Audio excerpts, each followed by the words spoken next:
Hello YouTube. Remember last video when I showed you a budget cut? So it appears that no one wants to sponsor it. So hiring video editor, actor, voice actor, it's quite complicated. So I thought I'm gonna give you a heads up what's happening, what will happen in Hellbound from my own perspective. I will highlight the most important changes that I think you will be expecting, things that you don't want to miss, things to look forward to. So in Hellbound we will have a pet update. If you have one of the 4 pets, which is a wolf, kookaburra, cougar or baby buffalo, you can go speak with the pet manager and there will be option to transform them, therefore improve and level them up. Wolf will be acting as a damage dealing pet, which does not have any buffs for you, but it makes big damage. Other 3 pets do give beneficial buffs to you. It also apply heals, and explicitly kookaburra not only heal you but regenerate mana for you, so it's a great buff for the mages. Attribute system. The most hated and loved system at the same time. It grants ability to you to have massive advantage over the person that don't have attributes. Though attributes can be applied only to S-grade weapons, make sure to have enough money so you could purchase those attributes, as those will come available only starting from Hellbound Chronicle and moving upwards. In the Chronicle itself, obtaining those items will be quite costly, but advantage that those attribute stones gives, it's really worth the price. I will not go into too much detail. There's a detailed topic about mechanics and how it exactly works. It's an advantage that you don't want to miss out. Patch. We will have fortresses and fortress battles. There will be numerous of forts scattered across the map. Some are easily accessible, some are hidden. Those forts can be used as clan halls. What happens is you participate in fort battle. There's people who are attacking the fort. It can be more than one clan, and there can be only one clan defending the fortress. It acts as a siege battle. In fortress grounds, there is ability that you could obtain knight epaulets from killing monsters. If you kill enough of monsters there, you'll be able to exchange knight epaulets, it's a certain item, through fortress merchant to blessed book of giants, or shirt that increases CP, MP, or HP. Yeah, so this is about force. It's a quite unique change. This is morely focused on people who like to PvP and is willing to do this more often. I believe this to be a pretty cool change and looking forward to it. New items.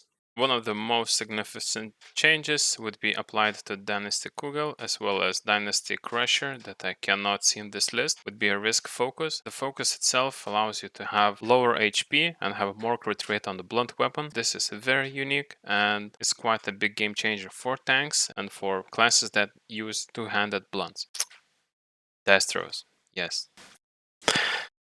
Speaking about armors, no drastic changes. Armors are nothing fancy. I don't want to go into too much detail. It's just they don't look good. They don't have good stats. There will be bracelets added into the game. Bracelets will have up to 6 slots. Those slots will be used to enhance your skills, power, as well as your defense abilities. Bracelets are most commonly used within Olympiad, sometimes in epic battle fights. And one of the new items that will be added will be quite popular is the shirts. Shirts themselves will have ability to increase your physical defense, and additionally, if you enchant it up to +4, it will have ability to have additional MP, HP, or CP. There will be additional changes speaking about quality material as additional as Asopi, not Asofi. It's weird, but okay. And armors and weapons through the merchant if you go to Giran, Rune, or Aden. You'll no longer need to go through a luxury shop and exchange crystals. This may imply that there will be big grade items purchasable through crystals, but I don't know. It's not mentioned here.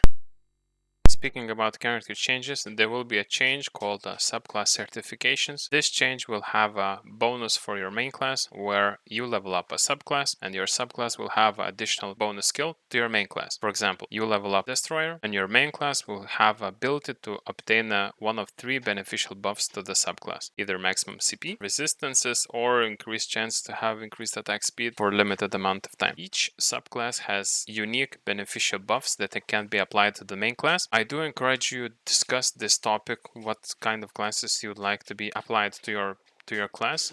in the comments down below, as this is a quite steep and deep discussion. One of the questions you can ask is, or how to formulate the question would be, what would be the best skill certificates for Destroyer? Or what would be the best skill certificates for Berserker? I don't know. Use your imagination, use your main class, ask the question, and people in the comments, I believe they'll help you, or I will help you. This change is quite big. One of the big changes I can highlight right away is counter barrier. One of the changes here is if you level up a buffer class subclass, you will have ability to have a counter barrier. Counter barrier makes you immortal for 5 seconds. Any attack you get, it has a chance to make you immortal for 5 seconds. Good for AoE, good for PvP, good overall. Level up a buffer type classes. Alright, we have new zones. So from this article, we can see there's quite a bunch of zones. From my personal experience, I know a couple of those. So first things first, Isle of Prayer. This zone, I know that it drops attribute stones. It doesn't drop holy and dark attribute stones. Other attribute stones can be obtained within the zone. You can also obtain additionally part of Dynasty armor. There's additional quests within the zone, but more on this I think we'll be able to cover it once the patch goes live. Hellbound, as per conversations I had with the people and information listed here and previous chronicle updates that indicate in order for you to get into Hellbound and this chronicle, it's very hard. It's complicated and it requires you to kill multiple raid bosses that has certain timers. There is difficulty implied to it and you can't just go and access new map. It doesn't work like that. So I'm not sure how this zone will be accessible. I'm not sure if I'll be able to access it, but we will see once the patch goes live and how complicated it will be. Speaking about raid bosses, I'm not a person who kills raid bosses too often or too much, so I won't be able to cover that part in that great detail, but I do know that we have new raid bosses coming up, and the people who are excited for those, well, yeah, be excited. That's about the zones. New race, Kamael. Kamael can have 3 classes. Berserker, the class that has Disarm, Soulbreaker, that has ability to steal your buffs and directly apply buffs to himself, and Arbalaster, the class that has debuff, which is basically beneficial for other archers in the party. More damage to the bow. Classes is highly PvP oriented. If you wish to try them out, those classes will be available starting from Hellbound. Alright, skill changes for Hellbound. The global thing that happens within all of the classes, your skills will no longer be impacted by casting speed or attack speed.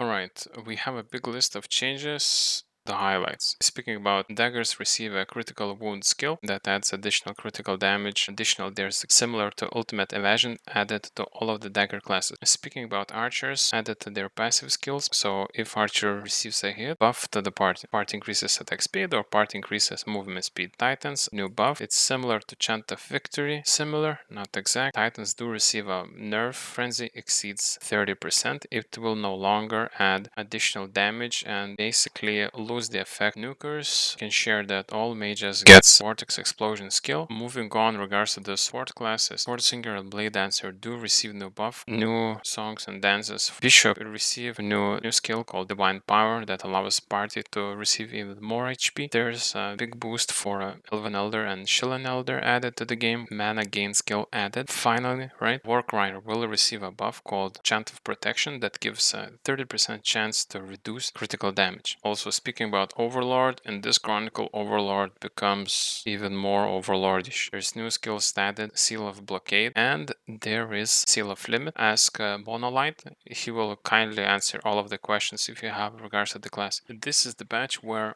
everyone starts welcoming tanks into party for PvP, for PvE, and for all of the content. All tanks receive buff for party. All tanks is receiving a party ultimate defense, party UD. Individual to each and every tank class, you can read here. Hey, still watching? Nice! Thank you for watching the video.